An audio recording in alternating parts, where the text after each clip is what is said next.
Bonjour et bienvenue sur ce nouveau vlog où je vais vous parler de mon livre fini, de mon livre en cours et de mes achats. J'espère que vous allez bien, j'espère que vous avez un temps qui est meilleur qu'ici. Ici, c'est pluie et vent. Mais enfin, on est là pour parler de livres. Le premier livre que j'ai terminé, enfin le seul depuis que je vous ai pris en vlog, c'est Les enquêtes d'Amish Macbeth qui prend la mouche. C'est le premier tome de cette série. Je pense qu'il y en a une trentaine, mais ils n'ont pas encore été tous traduits. C'est un livre de M.C. Beaton. M.C. Beaton, c'est l'auteur aussi de la série Agatha Raisin. Donc, c'est un petit cozy mystery, très sympa. Ça se lit très bien, ça se lit très vite aussi. Hein. Vous avez 250 pages environ. Hein. Ça se passe dans le village de Loc. Alors, je vous mets, si vous voulez, la quatrième de couverture, si vous désirez la lire. Voilà, j'espère que ça passe à l'endroit, parce que là, ça passe à l'envers. On verra bien, je contrôlerai. Ça se passe dans un petit village dans les Highlands en Écosse, le village de Lochduch, où vous avez John et Heather Cartwright qui ont une école où ils accueillent des stagiaires qui vont apprendre à pêcher à la truite et au saumon. Donc ils attendent 8 stagiaires, et parmi ces stagiaires, il y a Lady Jane, qui doit avoir à peu près une quarantaine d'années. C'est une femme assez opulente, c'est une femme au verbe très haut, à la langue bien pendue, mais une langue de vipère, qui leur fait comprendre qu'elle a percé à jour les secrets de chacun et qu'elle compte bien les étaler au grand jour. Donc l'ambiance dans ce stage va être hyper tendue, chacun en a après elle, c'est assez glauque comme atmosphère, jusqu'au jour où le corps sans vie de cette fameuse Lady Jane va être retrouvé dans la rivière. Macbeth, qui est le policier de ce petit village, va interroger toutes les personnes qui étaient au stage, mais il va bien vite être écarté de l'enquête. On va envoyer des gros bonnets de la police judiciaire parce que Macbeth est considéré comme un feignant, un nonchalant, un incapable. Donc il va se retirer de l'enquête officielle, mais de son côté, il va mener sa petite enquête personnelle pour découvrir qui a tué Lady Jane. Une enquête qui va être assez compliquée parce que toutes les personnes présentes au stage avaient toutes une bonne raison de tuer Lady Jane. Voilà, c'est bien, ça se lit vite, c'est du M.C. Beaton, hein, c'est dans la même veine que les Agatha Raisin. Hein. C'est-à-dire qu'au départ, on a une présentation de tous les personnages. C'est un petit peu lent, on va dire, au départ. Là, le crime n'arrive qu'au milieu du livre, donc voilà. Mais c'est bien, moi j'aime bien, c'est plein d'humour, ça se lit vite, ça détend, c'est bien. Voilà, le livre que j'ai en cours, c'est le 3e tome de La Villa aux étoffes de Anne Jacobs. Ce livre, je le lis dans le cadre d'une lecture commune organisée par Magdalena du compte Triple L de Math, que je vous ai déjà parlé de Magdalena. Voilà, donc c'est le 3e volume de cette saga. Le premier volume parlait beaucoup de Marie, une jeune fille qui était arrivée comme aide-cuisinière dans la villa aux étoffes, et on va suivre un petit peu son évolution au sein de cette villa et le mystère qui entoure sa naissance. Le 2e tome, Les filles de la villa aux étoffes, se passait pendant la guerre de 14-18. Donc les femmes se retrouvaient seules à la villa. On va suivre tous leurs problèmes financiers, tous les problèmes liés à l'usine des Melzer. Et puis à leur vie, elles vont s'affirmer malgré ce problème de guerre. Ça va leur permettre de s'affirmer et de développer leur personnalité. Dans ce 3e tome, L'héritage de la villa aux étoffes, on va suivre les problèmes de chacun au sein de la villa. leurs problèmes personnels, leurs problèmes familiaux, aux personnages de la villa Ozetov et aussi aux domestiques qui sont très très liés avec la famille et on suit non seulement la vie de la famille Metzer mais aussi beaucoup la vie de ses domestiques. J'en suis au chapitre 27 à la page 367 et il doit y en avoir 487. Non, pardon. 567. Donc, bon, on n'a pas de temps pour le lire, hein, on lit à notre rythme et on échange sur Insta. Magdalena a créé un groupe où chacun dit un petit peu son point de vue, son ressenti.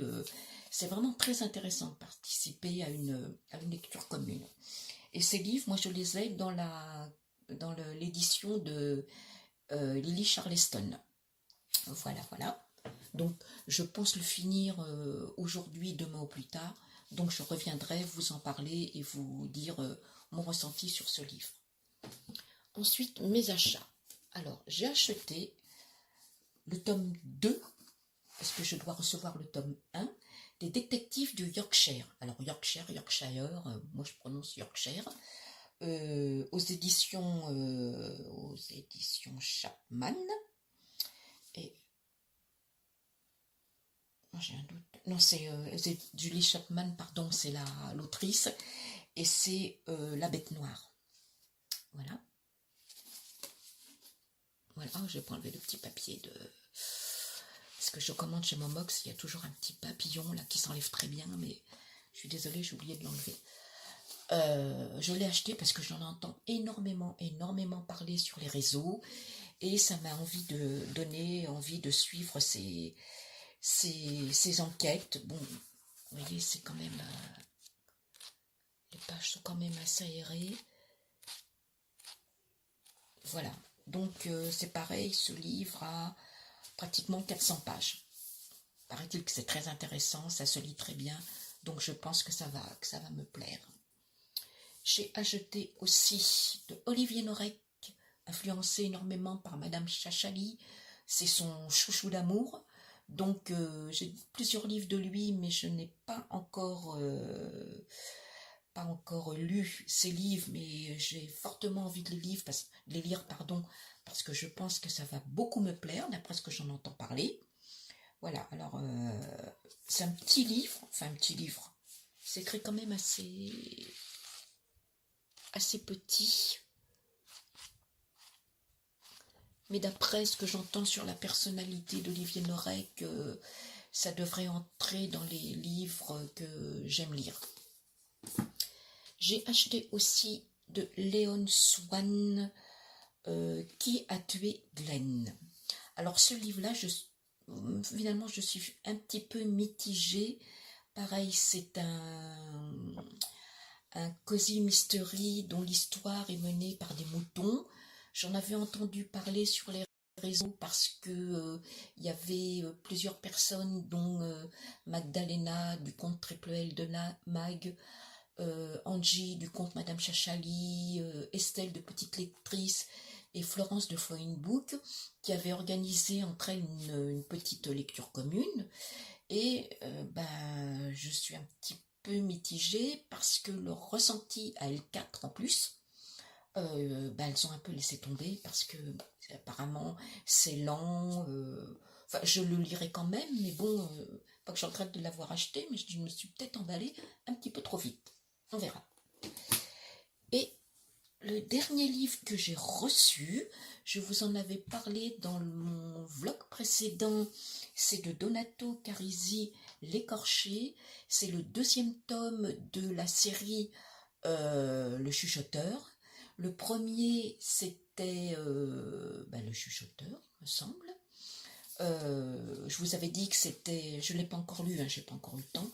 Je vous avais dit que c'était assez hard et assez dur dans le récit et dans les descriptions et dans l'histoire elle-même. Donc je vais quand même acheter les autres tomes parce que d'après ce qu'en disait Florence du compte Flowing Books, ça m'intéressait énormément. Donc voilà, on verra bien. Bon, c'est écrit quand même assez gros. Et il y a un peu plus de 500 pages. Voilà. C'est un thriller, donc moi je suis très passionnée par les thrillers. Donc on verra si j'arrive à les lire, je pense que ça devrait le faire. Et je viendrai vous dire ce que j'en pense quand j'aurai lu le premier déjà et le deuxième. Voilà, bah écoutez, je vais m'arrêter ici pour aujourd'hui. Je pense revenir assez rapidement vers vous parce que Ma villa aux étoffes devrait être lue, finie assez rapidement. Donc je viendrai vous dire ce que j'en pense.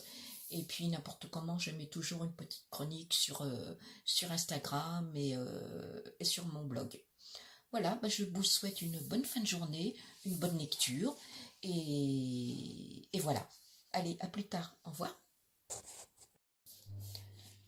Bonjour, on est mardi 22 février et je reviens vers vous aujourd'hui pour vous parler d'un livre fini et de 2 livres en cours.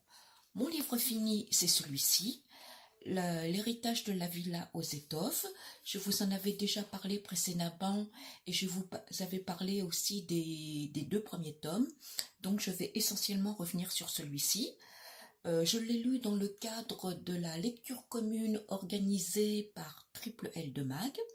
On continue de suivre donc la famille Melzer et leurs domestiques qui ont une place très importante dans le livre et aussi auprès de la famille Melzer. Ce tome se situe de l'année 1923 à 1925. Paul a repris l'usine qui va très très bien fonctionner. On va suivre également Marie qui va pouvoir avoir une petite boutique qui va être offerte par Paul où elle va pouvoir exercer ce qu'elle a toujours voulu faire, c'est-à-dire créer des patrons, vendre des patrons, et ça va très très bien marcher. Elle va vendre tous ses modèles à la haute société. On va suivre aussi Kitty, qui, toujours un peu bohème, continue de peindre et va fréquenter un cercle d'artistes. Et Elisabeth, qui était repartie en Pont-d'Éramy avec son mari, sa belle famille et Sébastien. Je ne peux pas trop vous en dévoiler parce que je ne voudrais pas spolier. Donc on va continuer de suivre cette famille et également les enfants qui au début du livre ont 7 ans et à la fin ont 9 ans. On va suivre aussi leur évolution, leur vie avec leurs parents.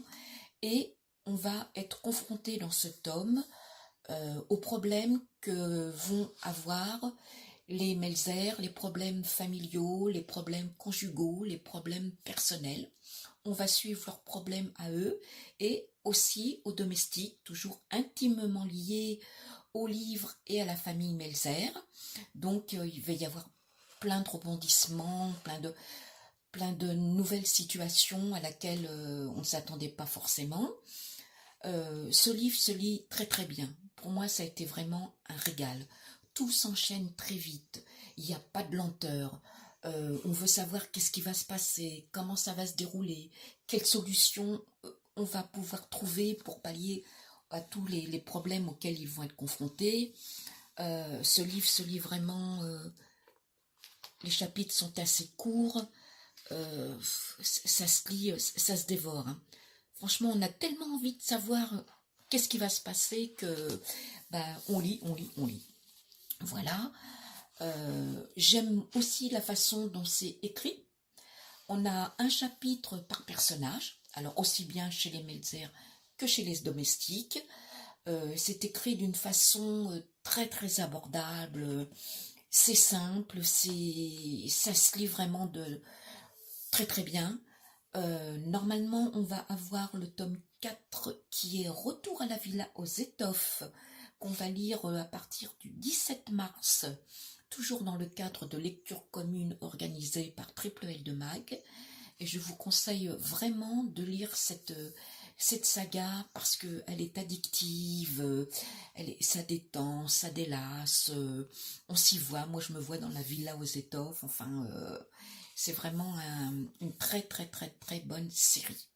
Je crois qu'après il va y avoir un autre tome le tome 5. Je crois que c'est Tempête à la Villa aux Étoffes, il me semble, d'après ce que j'ai entendu.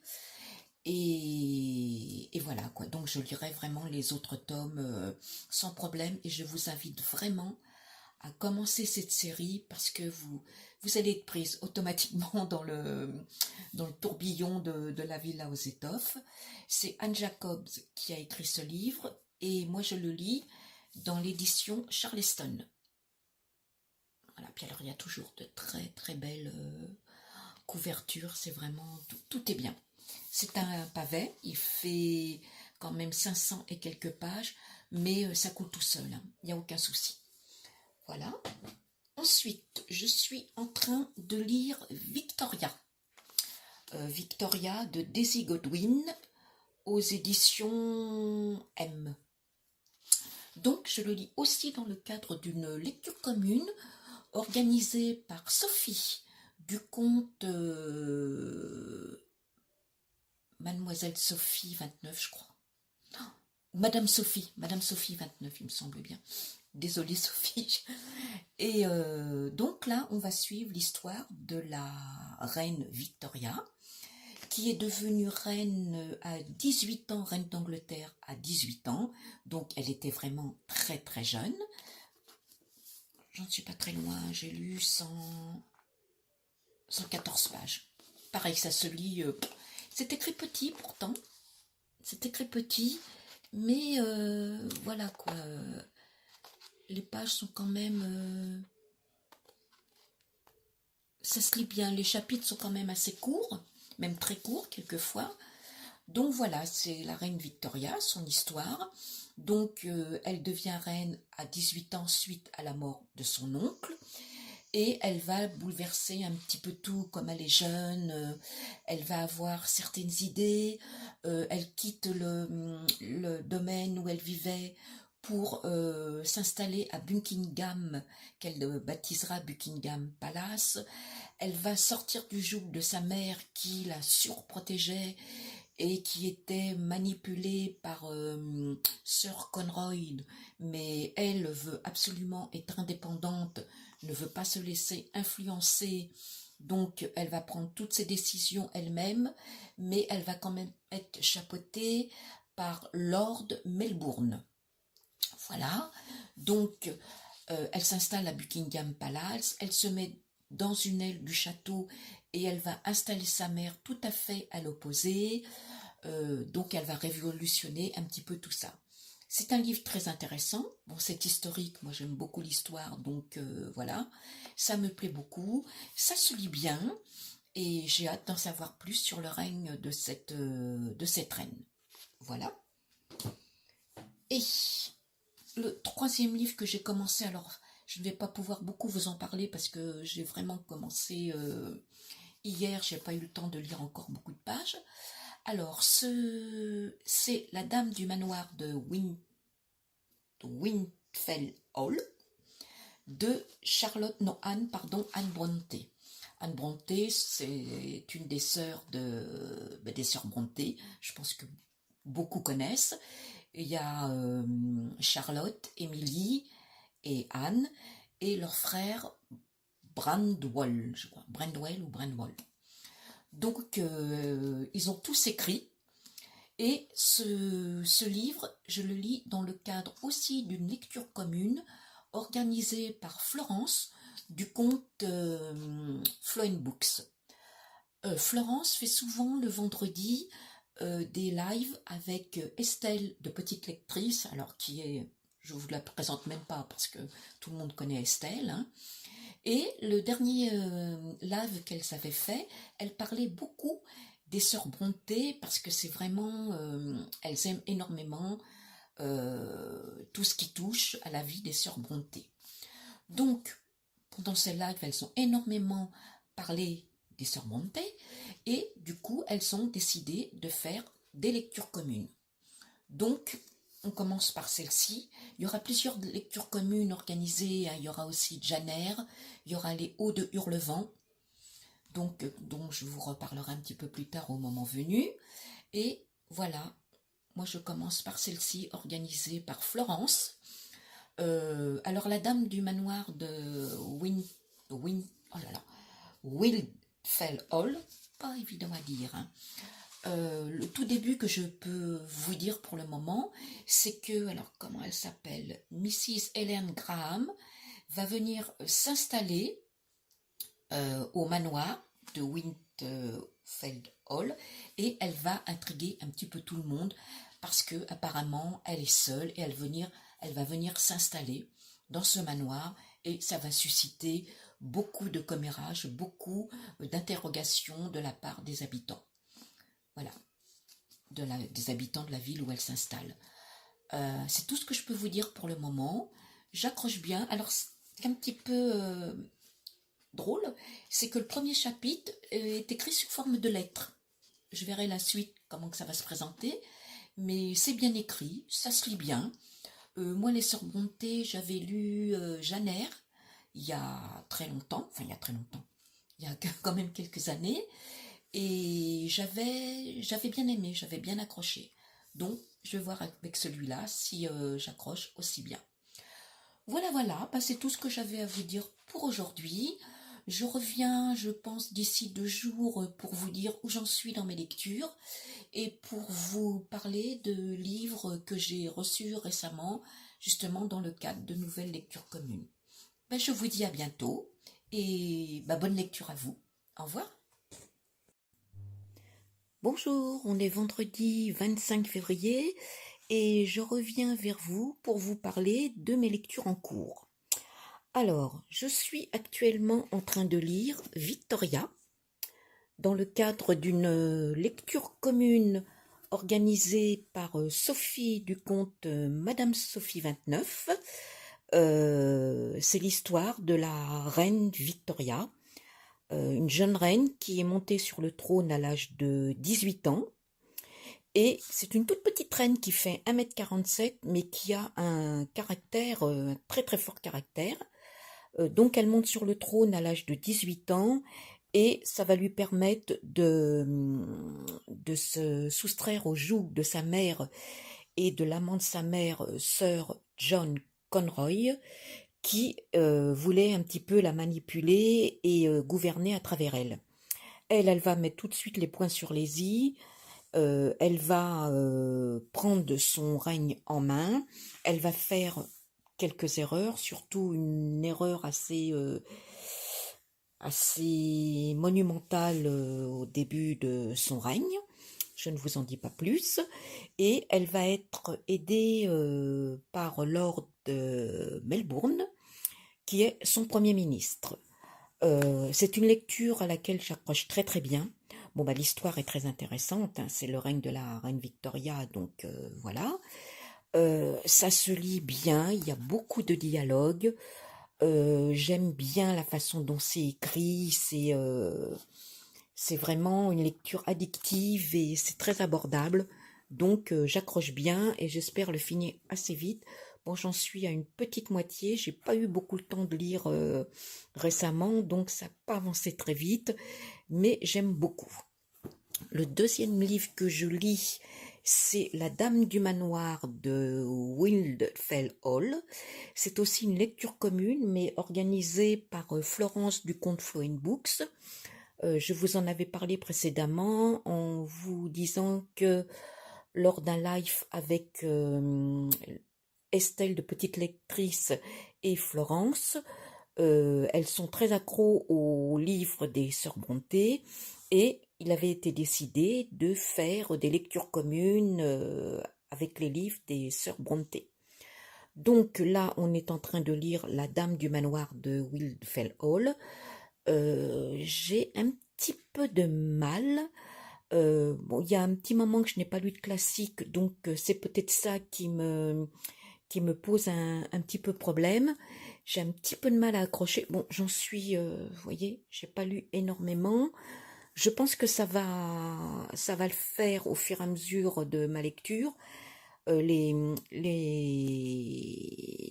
messages des personnes qui lisent avec nous en lecture commune sont très positifs. Donc je pense qu'il va vraiment falloir que je me mette dedans et ça devrait le faire par la suite.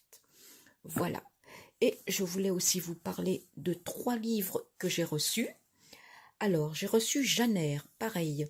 C'est une lecture commune, toujours dans le cadre des Sœurs Brontë, qui va démarrer au mois de mars, le mois prochain. C'est Janer. Alors là, c'est la sœur de celui-ci, c'était écrit par Anne Brontë, hein, aux éditions Archipoche. Là, c'est Charlotte Brontë.